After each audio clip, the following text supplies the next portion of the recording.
आणि आमच्या लेकरांच्या वाट्याला हा संघर्ष आला नाही पाहिजे, तर बाबासाहेबांनी दिलेलं अमृतरूपी आरक्षण त्यांच्या वाट्याला येऊन त्यांचं कल्याण झालं पाहिजे. तिनं लढणार आहोत.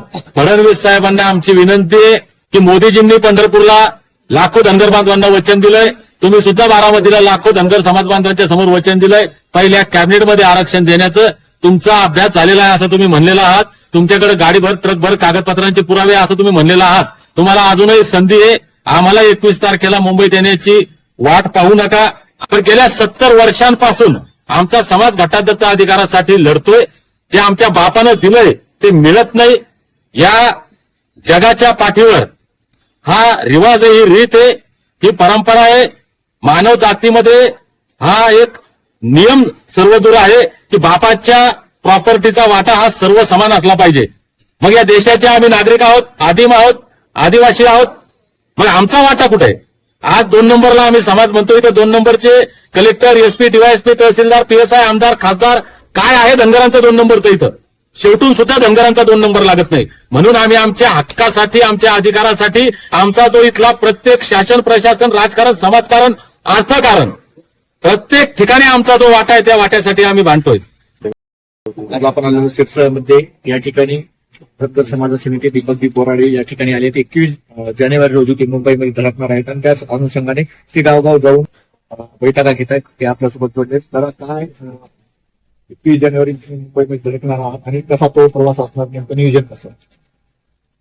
धनगर जमातीच्या एसटी आरक्षण अंमलबजावणीचा लढा कित्येक दशकांपासून चालू आहे. डॉक्टर बाबासाहेब आंबेडकरांनी आमचा समावेश घटनेनुसार जी यादी बनली 47 जमातींची त्या 36 नंबरला आहे. गेल्या कित्येक दशकांपासून कित्येक पिढ्या आमच्या या घटनादत्त अधिकाराच्या अंमलबजावणीसाठी लढा देत आहे. मागच्या 17 सप्टेंबर रोजी जालन्याच्या आंदोलनाच्या आणि क्रांतीच्या भूमीतून एक फार मोठा लढा आम्ही उभा केला होता. या लढ्याचा अंतिम पडाव येणाऱ्या 21 जानेवारीला मुंबईच्या आझाद मैदानात असणार आहे. धनगर जमातीच्या एसटी आरक्षणाचा मुक्ती संग्राम या नावानं सुरू झालेला हा लढा डॉक्टर बाबासाहेब आंबेडकरांनी दिलेलं हे अमृतरूपी आरक्षण जे कैद आहे त्याला मुक्त करण्यासाठी 21 जानेवारीला महाराष्ट्राच्या प्रत्येक जिल्ह्यातील मल्हार मावळे आमच्या अहिल्यामाईंच्या लेकी मुंबईच्या आझाद मैदानात धडकणार आहेत. 17 जानेवारी रोजी जालन्याच्या त्या आंदोलनाच्या क्रांतीच्या भूमीतून आम्ही निघून चौंडी, पंढरपूर, आरेवाडी, जेजुरी, पुणे, मुंबई अशा मार्गानं मुंबईला 20 तारखेच्या संध्याकाळी मुंबईच्या वेशीवर जाणार आणि 21 तारखेला सकाळी 11 वाजता मुंबईच्या आझाद मैदानात आम्ही असणार आहोत. मी आपल्या माध्यमातून महाराष्ट्रातल्या तमाम आमच्या भावा बहिणींना विनंती करतो की आतापर्यंत आमचा किती वेळ, किती पैसा या लढ्यामध्ये खर्च झाला याचा हिशोब लागत नाही. शेकडो बांधवांनी आमच्या बलिदान दिलं. शेकडो बांधवांनी आपला जीव धोक्यात घालून उपोषणं केली. हजारो बांधवांवर आमच्या गुन्हे दाखल आहेत. या लढाईचा अंत झाला पाहिजे. आमच्या लेकराबाळांचं कल्याण झालं पाहिजे. जो संघर्ष वर्षानुवर्षे आम्ही करत आलोय, समाजाचा जो वेळ आणि पैसा वाया जातोय हे बंद झालं पाहिजे आणि आमच्या लेकरांच्या वाट्याला हा संघर्ष आला नाही पाहिजे, तर बाबासाहेबांनी दिलेलं अमृतरूपी आरक्षण त्यांच्या वाट्याला येऊन त्यांचं कल्याण झालं पाहिजे. म्हणून आम्ही आज शेवटचा लढा म्हणून ताकदीनं लढणार आहोत. फडणवीस साहेबांना आमची विनंती आहे की मोदीजींनी पंढरपूरला लाखो धनगर बांधवांना वचन दिलंय, तुम्ही सुद्धा बारामतीला लाखो धनगर समाज बांधवांच्या समोर वचन दिलंय. पहिल्या कॅबिनेटमध्ये आरक्षण देण्याचं तुमचा अभ्यास झालेला आहे असं तुम्ही म्हणलेला आहात. तुमच्याकडे गाडीभर ट्रकभर कागदपत्रांचे पुरावे असं तुम्ही म्हणलेला आहात. तुम्हाला अजूनही संधी आहे. आम्हाला 21 तारखेला मुंबईत येण्याची वाट पाहू नका, अंत पाहू नका. तुमच्यासाठी आता ही शेवटची संधी आहे. जे तुम्ही बोललेला आहात, जो शब्द तुम्ही धनगरांना दिलेला आहे, ते वचन तुम्ही धनगरांना दिलेलं आहे, ते वचन तुम्ही पाळावं. 20 तारखेपर्यंत संध्याकाळपर्यंत तुम्हाला संधी आहे. आम्ही जर 21 तारखेला सकाळी आझाद मैदानात येऊन बसलो तर जोपर्यंत तुम्ही दिलेला शब्द पाळत नाही आणि आमच्या लेकरा बाळांचं कल्याण होत नाही तोपर्यंत आम्ही मुंबईतून त्या ठिकाणाहून उठणार नाही. आपण देखील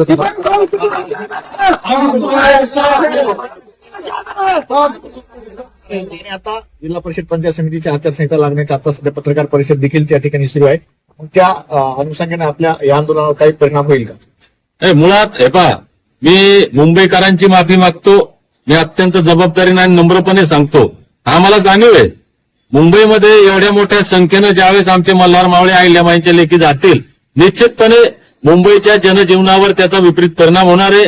शासन, प्रशासन, शिक्षण म्हणजे विद्यार्थी प्रत्येक बाबतीमध्ये तिथं याचा परिणाम जाणवणार आहे. कुणाला त्रास देणं ही आमची भावना नाही, पण गेल्या 70 वर्षांपासून आमचा समाज घटनादत्त अधिकारासाठी लढतोय. जे आमच्या बापानं दिलंय ते मिळत नाही. या जगाच्या पाठीवर हा रिवाज आहे, ही रीत आहे, ही परंपरा आहे. मानव जातीमध्ये हा एक नियम सर्वदूर आहे की बापाच्या प्रॉपर्टीचा वाटा हा सर्व समान असला पाहिजे.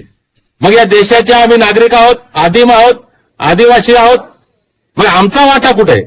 आज 2 नंबरला आम्ही समाज म्हणतो, इथं 2 नंबरचे कलेक्टर, एसपी, डीवायएसपी, तहसीलदार, पीएसआय, आमदार, खासदार काय आहे धनगरांचं 2 नंबरचं इथं? शेवटून सुद्धा धनगरांचा 2 नंबर लागत नाही. म्हणून आम्ही आमच्या हक्कासाठी, आमच्या अधिकारासाठी आमचा जो इथला प्रत्येक शासन, प्रशासन, राजकारण, समाजकारण, अर्थकारण प्रत्येक ठिकाणी आमचा जो वाटा आहे त्या वाट्यासाठी आम्ही भांडतोय. म्हणून आमच्यावर जो 70 वर्षापासून अन्याय झालाय, त्या अन्यायाच्या झळा आम्ही स्वातंत्र्यानंतरच्या 70 वर्षापासून सहन करतोय. ज्या वेदना आम्ही सहन केल्याचे नुकसान आमचं झालं हे शब्दात वर्णन करता येत नाही. आम्हाला मजबूर केलं इथल्या राज्यकर्त्यांनी मुंबईमध्ये येण्यासाठी. म्हणून मुंबईकरांची सुद्धा मी माफी मागतो की आमच्यामुळे जर काही त्रास तुम्हाला झाला 2, 4, 8 दिवस, 15 दिवस तो सहन करा. 80 वर्षापासून आम्ही हा त्रास सहन करतोय. तुम्ही म्हटलं आचारसंहितेचं निवडणुकीच्या फार चांगली गोष्ट झाली. मला आत्ता माहिती मिळाली की फेब्रुवारीमध्ये निवडणूक आहेत. पण आता नरेंद्र मोदी साहेब तुम्हाला याचा फारसा फरक पडणार नाही. देवेंद्र फडणवीस साहेब तुम्हाला याचा फारसा फरक पडणार नाही.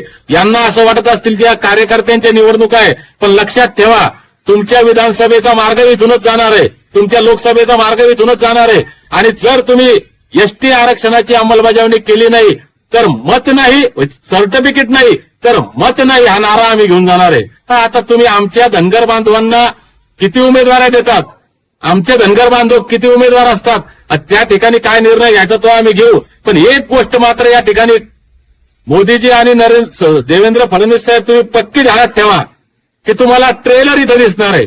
ज्या पद्धतीनं जालना तो झाकीत ही मुंबई अभी बाकी आहे. धनगरांचं पिवळं वादळ काय असतं तुम्हाला दिसल. आणि हे पिवळं वादळ बाबासाहेबांनी जो मताचा अधिकार आम्हाला दिलाय त्या मताच्या अधिकाराचा वापर करून तुम्हाला गार केल्याशिवाय आम्ही शांत बसणार नाही. दीपक भाऊ, पाहायला गेला तर गेल्या अनेक दिवसामध्ये ओबीसी खतऱ्यामध्ये, ओबीसी आरक्षण खतऱ्यामध्ये असे म्हणणारे अनेक नेते पुढारी समाजातील असतील किंवा ओबीसी समाजातील असतील, ते या लढ्यामध्ये तुम्हाला साथ देताना दिसून येत नाहीत. तुम्ही बैठका घेतायत, तुम्हाला बैठका गावागावामध्ये चांगला प्रतिसाद मिळतोय, परंतु नेते पुढारी तुमच्यापासून आले. दुर्दैवानं हे हजारो वर्षापासूनचा इतिहास आहे. हा लढा सामान्य धनगरांनी हातात घेतलाय. ज्या पद्धत ज्याला गरज आहे, ज्याला वाटतंय. डॉक्टर बाबासाहेब आंबेडकर एकदा उद्योगानं म्हटले होते की मला शिकल्या सवरल्याने धोका दिला. ज्या लोकांनी खऱ्या अर्थानं आरक्षणाचा लाभ घेतला, मग तो शिक्षण असेल, राजकारण असेल, नोकऱ्यांमध्ये असेल, दुर्दैवानं ही लोक थोडीशी या लढ्यापासून दूर आहे. आज आमचा मेंढपाळ सर्वात पुढे आहे. मेंढपाळाचं लेकरू उद्या कलेक्टर एसपी होणार नाही आरक्षण मिळालं तर. ते दीपक बोराडेचं पहिलं होईल, ते आमच्या मुन्नाभाऊ काळेंचं पहिलं होईल, आबूस साहेबांचं पहिलं होईल. का होईल? कारण आम्ही सधन आहोत. आम्ही आमच्या लेकरांना चांगलं शिक्षण देतोय. मेंढपाळ देत नाही, तर आमच्यासारखे लोक लढ्यात पुढे नाही येत. ज्या गरीब सामान्य शेतकरी, कष्टकरी, मी मुंबईमध्ये 5-6 बैठका घेतल्या, हमाली काम करणारे, रिक्षा चालवणारे लोक या लढ्यामध्ये पुढे आहेत. म्हणजे गरीबाला वाटतंय की हे झालं पाहिजे, पण ज्यांनी आरक्षणाच्या नावावर मोठे झाले ते लोक दुर्दैवाने इथं नाही. माझी त्यांना सुद्धा विनंती आहे की भावांनो, रान पेटलंय, लढाईला तोंड फुटलंय, काठावर बसू नका. ज्या जातीत आम्ही जन्माला आलो या जातीचं वाटोळं झालंय. या जातीच्या भल्यासाठी आमचा देह झिजला पाहिजे. या प्रामाणिक भावनेतून पुढे या आणि या आंदोलनाला, या लढाईला ताकद द्या. ही लढाई दीपक बोराडेची नाही, ही लढाई या महाराष्ट्रातल्या 2.5-3 कोटी वंचित, शोषित, पीडित धनगरांची लढाई आहे. मी बोलतोय, आवाज माझा आहे, पण या भावना, हा आक्रोश, हा उद्वेग, या वेदना महाराष्ट्रातल्या 2.5-3 कोटी धनगरांच्या आहेत. ही लढाई दीपक बोराडेची नाही, ही लढाई आमच्या लेकराबाळांच्या कल्याणाची लढाई आहे. ही आमच्या सामाजिक अस्तित्वाची, स्वाभिमानाची लढाई आहे. म्हणून कृपया काठावर बसू नका, मैदानात या. कारण एकानं काहीच होत नाही, एकीनं काहीही होऊ शकतं आणि सगळे जर एक होऊन येतील तर इतिहास घडणार आहे ना, आमच्या लेकराबाळांचं कल्याण होणार आहे. हे कळू शकतात 21 जानेवारी रोजी सर्टिफिकेट नाही तर मत नाही या पत्राखाली की आता मुंबईकडे कूच करत आहेत आणि मोठ्या प्रमाणामध्ये त्यांना समाज बांधवांचा प्रतिसाद मिळत आहे. गावगावची बैठका घेत आहेत. यामध्ये अजून काही नवीन अपडेट्स मिळतील का, त्याचा प्रवास कसा असणार? भाऊ तुम आगे बढ़ो, भाऊ तुम आगे बढ़ो.